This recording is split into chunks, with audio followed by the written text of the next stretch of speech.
Celebrity Essential. I'm Surah Swaleh, and today I'm joining choreographer, dancer LaurieAnn Gibson. She's in the UK today as a part of the workshop called Dance to LAX. So hello LaurieAnn Gibson, welcome to Celebrity Essential. Thank you for joining us. Thank you for having me. You're in London today for the workshop called Dance to LAX. Yes. Would you like to explain that a bit, what it's about?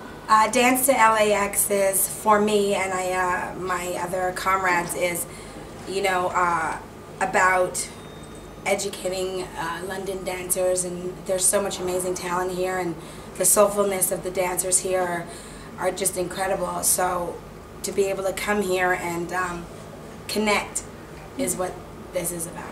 Okay, and have you noticed anything different between the dancers in London compared to the dancers in America? Well, yeah, there's definitely something different. For me, I'm of Jamaican parentage. I was born and raised in Toronto, Canada, so I'm really not American per se. So for me, I connect with them just from a soulful place, and from as far as growing up in Toronto, and being of Jamaican parentage, a lot of the dancers have that soulfulness that instinctually I gravitate to, but there's definitely a unique difference. Soulfulness that we're all really excited about.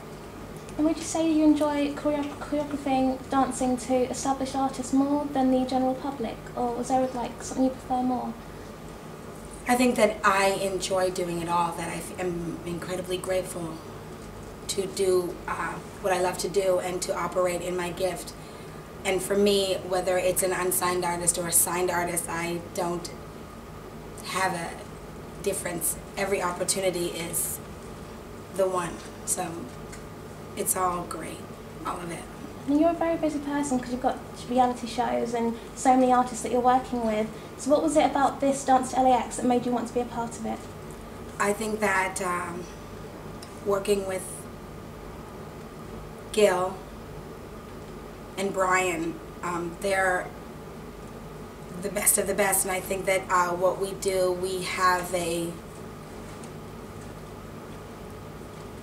team of experts that have worked very hard to become the best in the business. So we believe that we can inspire our dancers, and that's what this is about. It's just I'm in line with the best, so it's okay to take 4 days out your busy schedule and do what's right and give back and help us build our dance community. Yeah. And when you do get time off, which you hardly ever, but when you do, what do you like to do in your free time? Go to the movies. Do you get recognised when you go? I hope. I'm grateful if someone's like, no, yeah, it's all good. Go to the movies. And when it comes to the audition process... Write love letters. When it comes to the audition process, you've literally seen people dancing like their lives depend on it, and sometimes it does. So what is it that makes you pick out a certain person to work with you? What is it they need to have? What potential do they need? Well, there were times where for me an audition, my life did depend on it. I think about the times where I was in the bathroom praying, because it was like a can of tuna is what I had when I came into the audition, and if I didn't get the job, I'd already eaten the last can of tuna, so I had to get the job. Which, when you're at that place, your gift operates in its purest form, so your fight is so great. It is based on who you are as an artist in that moment. So when I see people like that at an audition, I understand that place where they're operating without ego and without expectation, and they're just truly dancing for their life. And when you're at that place without an option, it's the purest form of your gift.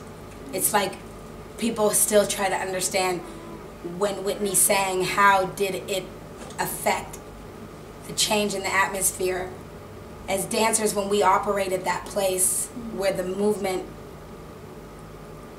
is being pushed by the anointing of the gift, it speaks volumes. Those are the dancers that I like to hire, that when they're at that place dancing for their lives. Because even when you then get to a place of gratitude as a result of your blessing, you always dance for your life. You never. The body language. Yeah, exactly. And even when you begin to make it and you begin to be able to financially take care of yourself, there's a humility that always still creates that dance for your life. I've been following your career since I was 11 years old. No way! Oh my God! How old are you now? 20. Yay! But after hearing like you speak in interviews and just in this industry, you can be broken so easily, and it's just you're so strong and you're one of my role models. I was wondering, what is it that that keeps you so strong, really? Like, just because so many people are broken by now and you just kept going. I was wondering what it is that has kept you going. You're gonna make me cry. I mean, that is amazing. I think it is just the grace and mercy of God and the idea that He is the one that has blessed me with a gift, like you and many people. And I'm not ashamed to be original. I'm not ashamed, or I'm not afraid. So when people tell me you can't do this or you can't become this and you're a black girl and you guys don't do this or you're not pretty, I always tell them, it's not what God's telling me, you know? I can be everything that I dream of, and it's that belief and hope in my dream that has kept me stronger than their hate, stronger than the devices that they try to create. So when you believe in yourself, what happens is you get a quickening in your instincts, right? And you know who's real, you know who's not. So when someone says, you can't do this, you start to, you get a quickening, like, I understand. So you move away from those people. You keep moving towards those people that see your gift. You know? So I think it's the hope and the faith and just the mercy and covering of God and the passion to be okay with inspiring people. Thank you.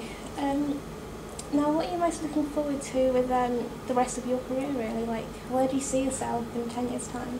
Because you've done so much already. In 10 years' time, oh my God. I hope I might have something called a child. Not sure.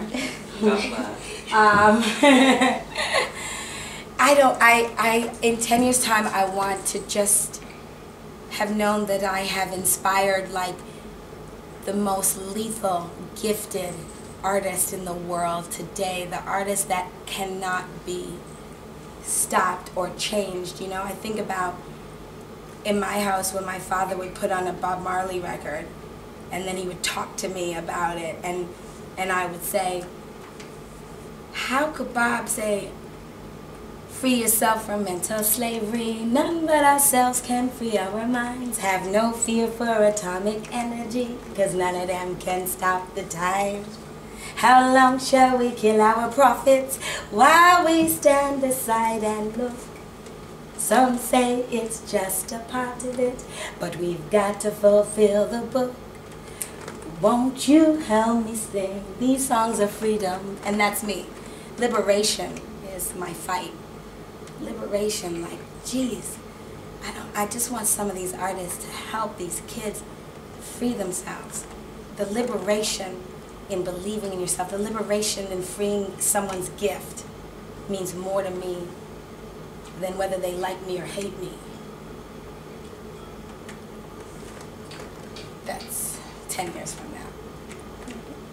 And do you have any more reality shows lined up for you? Oh God, yes, I do have some reality shows, but I'm born to dance, but I'm gonna take a little bit more time. And yeah, there's lots of surprises. So you guys, thank you for talking to me and keeping everyone aware of who I really am. Not crazy at dancing. I know I came to London and yelled at some production manager. Would you ever live in London permanently? Yes. The boys are cute in London, and I like fish and chips and mushy peas. And there's lots of good Jamaican food, because there's no Jamaican restaurants in LA. It's terrible. Yeah, that's it. Yeah. So, Thank you very much, LaurieAnn. Thank you. Straight. It's a rap. Give me your love.